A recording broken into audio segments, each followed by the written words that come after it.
Hakim anggota Tumpanuli Marbun lelah dengan jawaban yang dilontarkan Mario Dandi Satrio, 20. Di kasus penganiayaan Kristalino David Ozora, 17. Pasalnya, Mario bersikeras menuding David telah melakukan pelecehan yang tidak bisa dibuktikannya. Dilansir dari 20 Detik, momen itu terjadi dalam persidangan di Pengadilan Negeri Jakarta Selatan. PN Jaksel, Jalan Ampera Raya, Jaksel, Selasa, 4/7. Mario saat itu duduk sebagai saksi di persidangan untuk terdakwa Sane.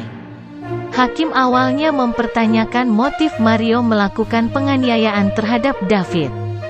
Tumpanuli memperjelas apakah Mario sudah mengklarifikasi tudingan pelecehan itu kepada David.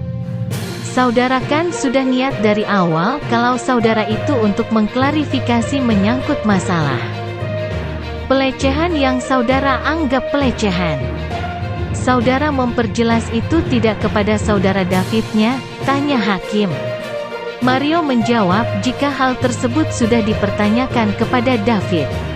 Namun kata dia, David mengaku tidak tahu. Dia bilang nggak tahu, nggak tahu, nggak tahu. Terus saya marah-marah, kenapa? Karena dia bilang masih sayang sama lu jadi lu bisa tarik-tarik tangannya gitu. Saya bilang kayak gitu, Yang Mulia. Saya marah sama David, ucap Mario. Artinya tidak mengakui perbuatannya, timpal Hakim Tumpanuli. Mario kembali mengatakan jika David tidak mengakui perbuatan atas tuduhan pelecehan itu. Terus apakah atas dasar itu seharusnya saudara melakukan penendangan segala macamnya? Tanya hakim. Bukan atas dasar pelecehan itu. Saya cuman minta dari awal keterangannya dia. Dan kalau memang dia salah, dia minta maaf, tapi dia cuma membela diri, ucap Mario. Ya kalau memang dia tidak melakukan bagaimana? Kenapa kau paksa dia harus mengakui perbuatannya? Tanya hakim. Sudah jelas, Yang Mulia, singkat David menjawab pertanyaan hakim. Hakim lalu mencecar dasar omongan Mario. Hakim mempertanyakan apakah Mario melihat sendiri pelecehan yang dituduhkan kepada David. Dia bilang nggak tahu. Berarti kalau dia bilang nggak tahu, dia bukan nggak ngaku. Dia bilangnya nggak tahu kalau dia sudah jadi pacar saya, tutur Mario. Itu kan kesimpulan saudara sendiri, sanggah hakim.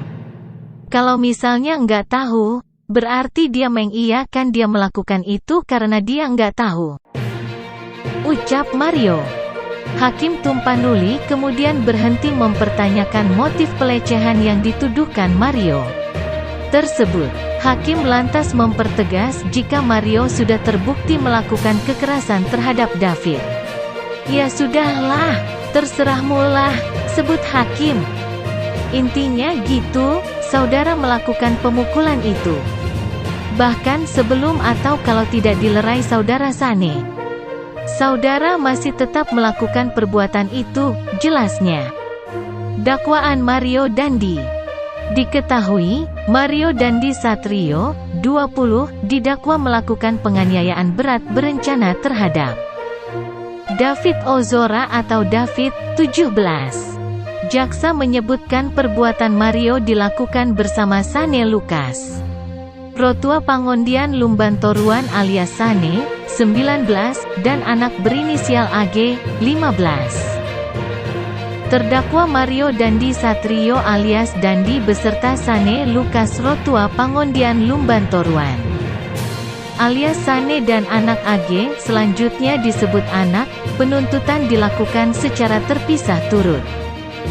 Serta melakukan kejahatan penganiayaan berat yang dilakukan dengan rencana terlebih dahulu. Ujar jaksa saat membacakan surat dakwaan di PN Jaksel, Selasa, 6/6. Penganiayaan yang dilakukan Mario adalah dengan melakukan tendangan bebas atau free kick ke kepala David. Saat itu, David sudah tergeletak tidak berdaya.